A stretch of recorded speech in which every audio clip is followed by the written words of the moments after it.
Hola, welcome. Bienvenidos a la explicación sobre el examen de Cambridge. Hoy vamos a ver cómo funciona el examen, las puntuaciones que tiene, cómo se divide un poco el grueso del examen y qué es lo que tendríamos que hacer para aprobar el examen de Cambridge. En este caso nos vamos a referir a la modalidad B1 del examen.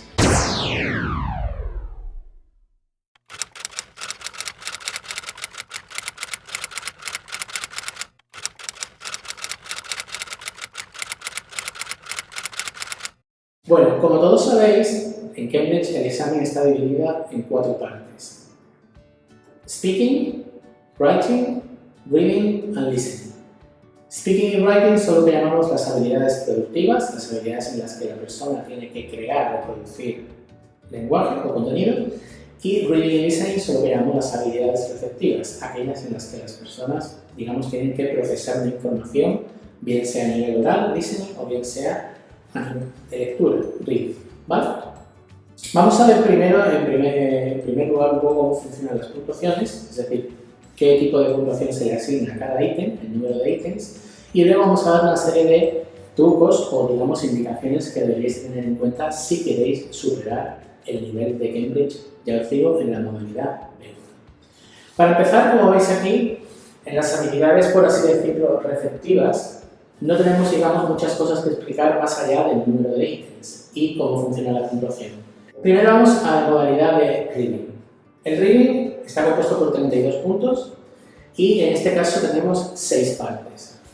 De la parte 1 a la parte 4 tenemos en este caso 5 ítems, es decir, 5 ítems en la parte 1, 5 ítems en la parte 2, 5 ítems en la parte 3 y 5 ítems en la parte 4.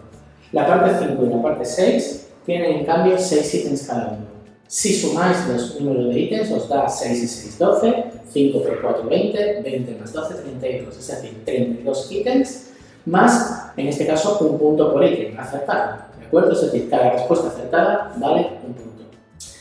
Con el examen de listening nos ocurre algo parecido. Tenemos en total 25 ítems, cada ítem acertado es un punto y en este caso tenemos la parte 1 que tiene 7 ítems y la parte 2, 3 y 4 tienen 6 ítems cada uno, es decir, 6 por 3, 18, más los 7 ítems de la parte 1 nos dan 25.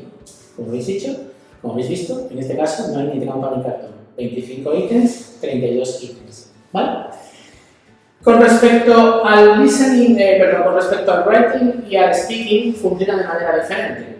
El writing en este caso vale 40 puntos, divididos en 2 pruebas de escritura. Una es el writing relacionado con el ensayo, con el essay, y la otra suele ser variable. Puede haber diferentes tipos de texto, sobre todo carta formal, carta informal, historia corta, etc.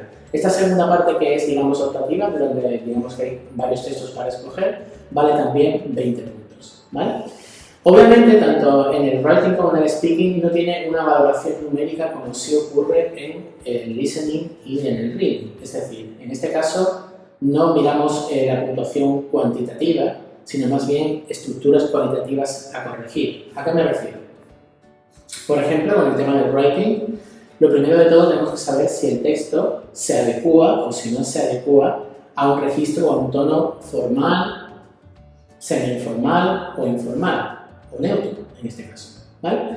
También tenemos que tener en cuenta el número de conectores para lograr, en este caso, que el texto tenga una mayor cohesión posible. Por supuesto que el uso del vocabulario ampliado, es decir, uso cada vez más de adjetivos, adverbios, uso de relativos, phrasal verbs, etc., nos dará un alcance mayor sobre la posibilidad de obtener una nota más alta o no. Con el tema del speaking, al igual que ocurre con el tema del writing, no se valora cuantitativamente. Está, dividido en 5 items, tenemos aquí el speaking vale sobre 30 puntos y esos 30 puntos se dividen de la siguiente manera: 5 puntos para grammar y vocabulario, 5 puntos para el discurso, es decir, si la estructura está, por así decirlo, organizada y dividida en buenos puntos, para que el speaker pueda hablar. La interacción, porque hay una parte de interacción con un compañero, es decir, una parte en la que se dialoga. La pronunciación, por supuesto. Y por último tenemos el global, que se puntúa de 1 a 5, pero cada aciertos te da 2 puntos, con lo cual el total del global serían 10 puntos, ¿vale? La puntuación mínima para aprobar en el speaking son de 18 puntos sobre 30, ¿de acuerdo? Entonces, una vez, digamos, cubierto todos estos puntos, quizás os interese saber qué número de puntuaciones necesitas para aprobar. Es decir, cuánto debería de sacar en cada una de las partes para aprobar. Digamos que en el examen de B1 se necesita como nota global un 70%. Repito, un 70% de nota global, ¿vale? Entonces, como habéis dicho, en la parte aprobar cada una de las partes por separado, en el caso del speaking, nos necesitaríamos en este caso una puntuación de 18 sobre 30 para poder aprobar nuestro examen de speaking por separado. Con el tema del listening necesitaríamos 17 aciertos de 25 para aprobar el examen por separado. Para la parte del reading necesitaríamos 23 aciertos de 32 para obtener el 70%. Y para la parte del writing necesitaríamos un mínimo de 28 sobre 40 para obtener el porcentaje de aciertos, ¿vale? Si por casualidad os estáis preguntando cómo se calcula la nota global del examen, digamos que en este caso lo que se hace es sumar las 4 notas del examen, es decir, se suman los 4 porcentajes. Pongamos el caso, en el reading tenemos 32 puntos, ¿de acuerdo? En el caso de que saquemos, pues, por ejemplo, un 21 de 32, hacemos nuestro porcentaje, nos va a salir un 66%, con lo cual ese es el porcentaje que tenemos en el reading.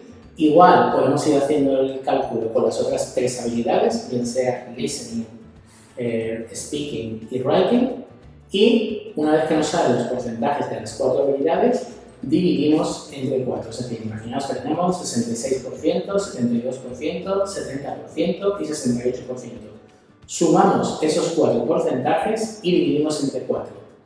Si el número que nos sale es 70 o superior a 70, el examen está aprobado. Por supuesto, a la inversa, ya sabéis lo que ocurre. Si al hacer esa división entre 4 el examen sale inferior a 70, el examen estaría suspendido. Eso es básicamente la puntuación del examen y cómo funciona la división. Como hemos dicho, en el caso de las partes del reading y el listening, digamos que es sota caballo rey, hay que aprobar cada ítem hasta conseguir la puntuación necesaria. En el caso del writing es adecuarse a los textos. Y en el caso del speaking es intentar llegar a estos 5 ítems en el nivel más alto posible: grama, vocabulario, discurso, interacción, pronunciación y global.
Espero que os haya servido, que lo hayáis encontrado útil. Como siempre podéis seguirnos por redes sociales, siempre tenéis la página de Let's Go y como siempre nos vemos en el siguiente vídeo de la Academia Let's Go.